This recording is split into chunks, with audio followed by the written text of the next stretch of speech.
Well, hello everyone. Thank you again so very much for sitting back down and joining me today. It is so very nice to meet you. If I have not already met you in some way, shape, form, or manner, my name is Ryan. And today we are going to be continuing our series into the Lenzi Baker Giallo collection box set from SEVERIN Films. We're going to be going into the second title, which is going to be 1969's So Sweet, So Perverse. Now, let me double check because I believe it is 69. Yes, it's 1969. So this particular film is the second collaboration with director Umberto Lenzi and actress Carol Baker. The first one being Orgasmo, which I will do my best to try to remember to link down below so that you can go ahead and check that video out. This one is let's go into my thoughts real briefly, a little bit about the film, and then a little bit more deep dive analysis, if you will. So I really do enjoy this film. I think that it is a solid entry. It is not as strong as Orgasmo to me. Right now, Orgasmo is still the best film because this is the second one. We're halfway through, but it's not as good as Orgasmo, and we'll kind of see if there's anything that can peak that, because to me, Orgasmo is fantastic. It's an amazing film. This one, though, is still very good. Now, on the back of the SEVERIN Blu-ray, which let's go ahead and just try to and read that over there, because it'll kind of go into what I'm about to say. It says, following the international success of Orgasmo, the second Umberto Lenzi-Carol Baker collaboration is a kinky retelling of Diabolique, featuring lush Paris locations, trippy flashback, a swinging score by Riz Ortolani, and an all-star Euro cult cast. Doesn't go. I thought it went a little bit into the synopsis, but the main point that was mentioned in the beginning is sort of where I'm gonna want to begin this, and that's going to be the comparison to Diabolique. So this definitely does borrow plot elements from Diabolique, because the main idea that we have here is that we have a very rich, very well-off socialite protagonist by the name of Jean, who is portrayed by Jean-Louis Trintignant. I'm not sure how to pronounce his last name, but Jean-Louis, he is a wealthy, well-to-do socialite, and he is married to a very beautiful woman by the name of Danielle. Their marriage is anything but pleasant. He's not to the extent of the husband in Diabolique, because in Diabolique, the husband is, or the husband that that his wife and his mistress plot to kill, is literally the worst excuse for a human being that you could possibly find. He is a deplorable human being with absolutely no redeemable qualities. Now, Jean is not necessarily a redeemable human being by any stretch of the means, but when you're going into this, especially as it's saying, taking plot elements from Diabolique, you were definitely going to be experiencing this monster of a human. You don't really get that with Jean. What you get with Jean is that he's a jerk, and he's just not nice. He's a cheat. He is classist, but and just overall, he thinks way too highly of himself. But he's not completely abusive in the way of the husband, whose name I cannot remember, from Diabolique. But the marriage between Danielle and Jean is tumultuous at best. They're obviously his what's the word that I'm looking for? His ability, or his consistency of cheating, is well known. In the very beginning, when he catches a glimpse of Nicole, who is portrayed by Carol Baker, when he first catches a glimpse of her in the apartment complex and comes home to his wife and tries to be affectionate, her first reaction is wondering, who did he see that got him, excited, because it certainly has nothing to do with her. So that kind of gives us everything that we need to know in terms of that relationship. It's said in that very small point.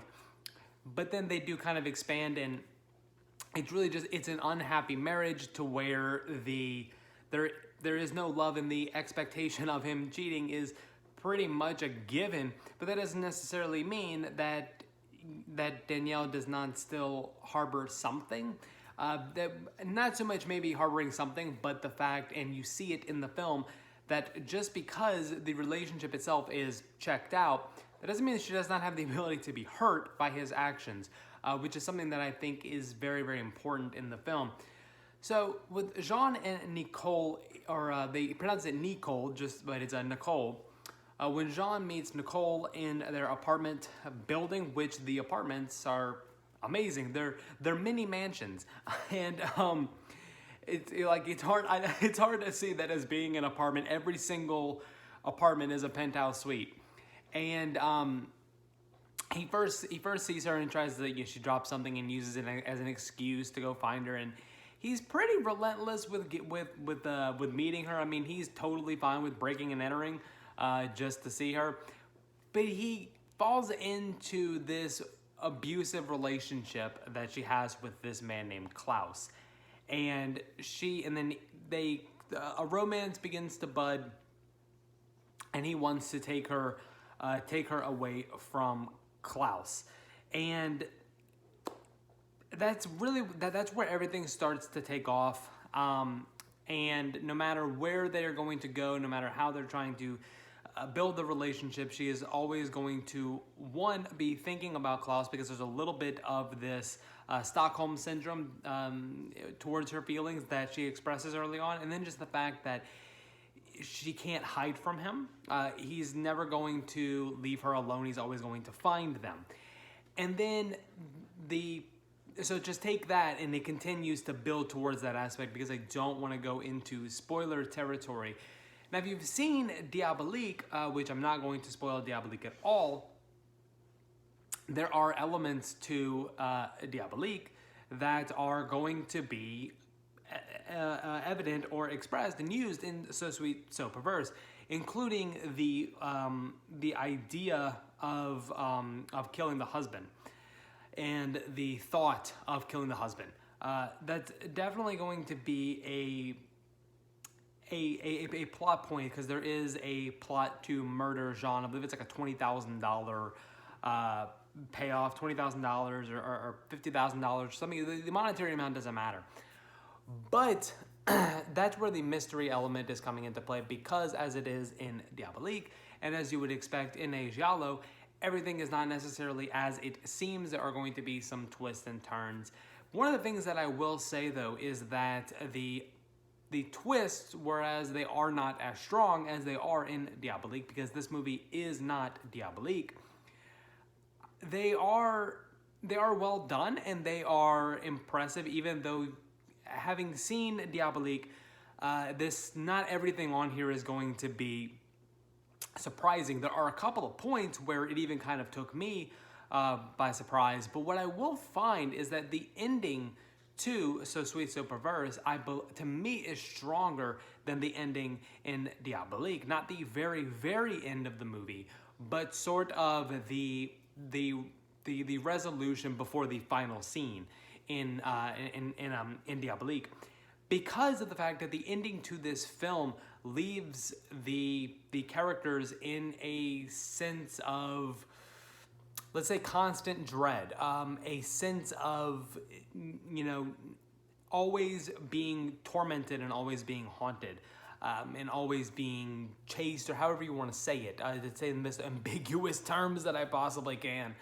But that is where I find that we're going to be comparing, because you can't not compare Diabolique and So Sweet, So Perverse, considering the fact that the plot points are completely lifted, or most of them, and sort of the idea, the character of Jean, Danielle and Nicole, even though they are not quite the same, the mistress and wife in Diabolique are much better and much more fleshed out, and the idea of killing the husband is really the focal point in Diabolique, whereas not so much in So Sweet, So Perverse, because there's a little bit more going on, because you have that character of Klaus.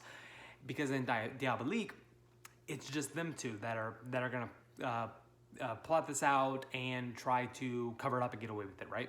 So there's a lot more that's going on in So Sweet, So Perverse, because otherwise it would just be a complete remake of Diabolique, which it is not. It's not a complete remake, but obviously it is heavily inspired, ripoff, however you want to say it, of Diabolique itself. But that ending to me is going to be a little bit stronger, because I think that I like the idea, even though it is a little bit more. I believe Umberto Lenzi characterized it as being ambiguous. I don't think it's ambiguous. It's pretty clear, but I just like the, yes, we can't follow everything for the remainder of these characters' lives, but what I do enjoy is that it gives us a sense of how they're going to be living. But one of the things that I will say, let's go let's just jump right into a couple of points about it. So one of the things that we have a really good score. There is one song that is used in the very beginning of the film, and it's called Why. And I had J. Vincent Edward, because I had it written down over here. J. Vincent Edward. Now, it's a really good song, but it's sort of similar to how it is with Orgasmo, because Orgasmo's got a really good score. So Sweet, So Perverse has a really good score. Each of them have really like this one central song. And in Orgasmo, the song is very much a part of the movie, because it's used for a very specific purpose. And So Sweet, So Perverse, it's just it's just a song that's used. It's not as good. It's not as good as that song in Orgasmo, which the title I can't remember. I did not make that note. That song is killer. The song is good. And what I really like is that in the beginning, it's playing in the opening credits, and then the way that it cuts off is when it shows Jean at like this posh country club, and he shoots a gun at clay pigeons, and the gunshot is what cuts off the music. And I thought that was a really nice touch. Like I said, the set design is great. Everything is very upscaled. Everything is very over the top, in a sense of, it's a little bit ham-fisted with, look how rich these people are, look how well off these people are. And after a while, they all just sort of bleed into each other, and one place doesn't look that different from the other, because it probably really isn't.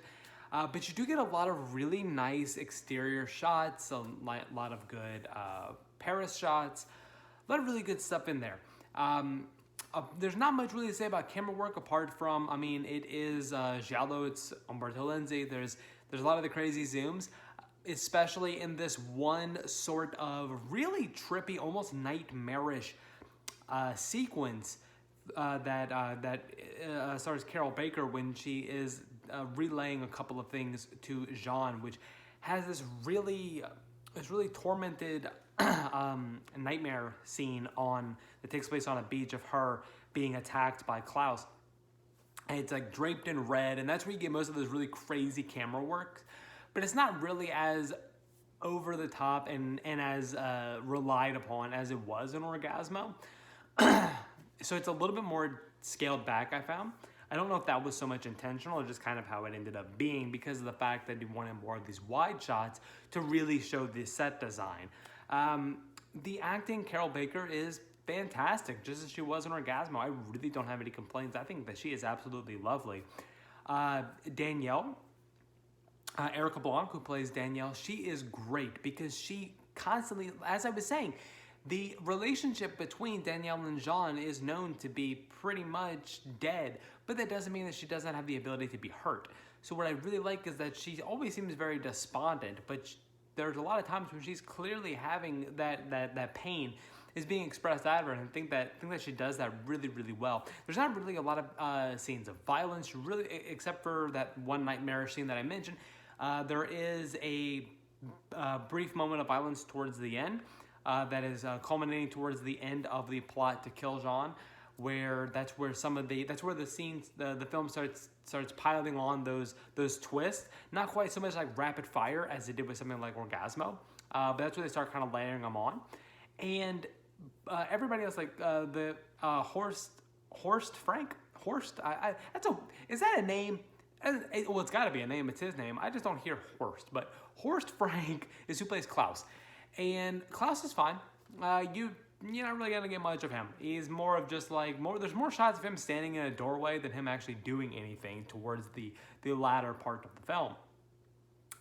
But other than that, I mean, I think that it's a solid entry. I really, really do. I think that it's It's dark. It's got enough of character torment, of like inner turmoil between the characters, especially when it comes, especially more so with Danielle, because you're not getting so much of this diabolique vibe with a wife wanting to kind of go into a plot to kill the husband, really towards the latter half of the film, because the first half of the film is really this sleazy husband cheating on his wife with somebody that's in an abusive relationship.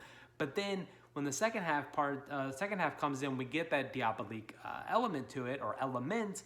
That's when we see that it's really not at all what it was in the beginning, that there's a lot more that was at play all the time and where we're actually going to be going. And to that effect, I actually do like that. The one thing about it, though, is that you're going to make a turn like that. A lot of the stuff that we had in the first half then wasn't really necessary, because if you're going to make a switch like that, it would have been nicer to have a little bit more peppered in to where we are like we kind of get that not always as it seems a little bit earlier before we just kind of 180 it, because it leaves the first half of the movie feeling almost a little bit like it really wasn't much for anything, but not in a negative sense, as in the quality of it, because I do enjoy the film, and I think that it is a good one. It's just a little bit plotting in comparison to Orgasmo. But guys, on here, before we go into that, there is an audio commentary with Kat Ellinger, which I have not been able to listen to yet, but because you know how it is with me having time with commentaries, I've mentioned that many times, but her tracks are always absolutely fantastic. So that is one that I definitely do want to get a time to check out. There's a 1999 interview with Umberto Lenzi discussing a lot of his career, and a little bit about this film. It's not so much about this film. It's from the Nocturno Film Festival. And there is also an interview with the screenwriter, Ernesto Gastaldi. That is going to be one of the better ones, because Umberto Lenzi really just kind of, he just applauds his own decisions most of the time, and that's fine. But the Ernesto Gastaldi, what I really like is he's a little bit more clear-cut with his choices. And what I mean by that is that he sort of talks about like the characters in Diabolique, and one character in particular, and that one character he has used in so many of his scripts, because he's like, I know how to write this character, so I just basically put this character from one movie to one movie to one movie. He's like, it's cheap, but I know how to do it, and it works, and I can make a script out of it. So it's a really honest interview, and I really, really like that one a lot. But the transfer on here looks gorgeous. I listened to this one with the English dub. Most of the time, subtitle is over a dub, but the Italian, they're both dubbed anyways, and most of the time the majority of these characters are delivering their lines in English anyways, not just Carol Baker.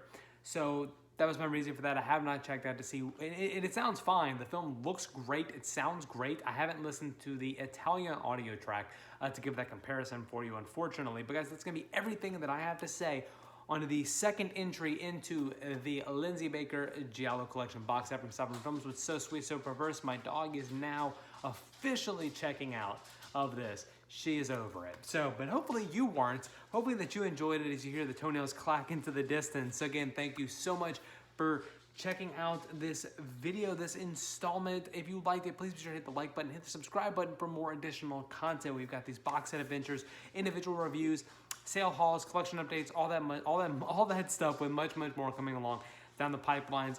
She's still walking. I don't know where she's going. I'm just trying to talk over the toenails.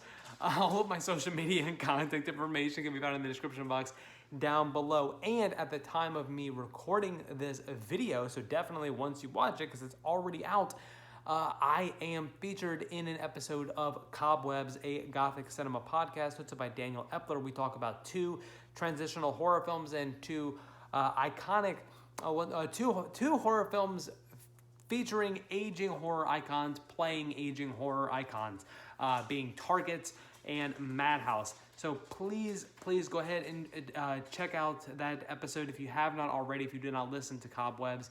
Daniel is an amazing host and moderator when it comes to moving the conversation along. He's really impressive at it. So if that's going to be your first time listening to Cobwebs, please check out the backlog. Please check out, keep following what he's doing rate the podcast, leave a review, all that kind of good stuff, and support the show because he's really good at it. No, dog is coming back now.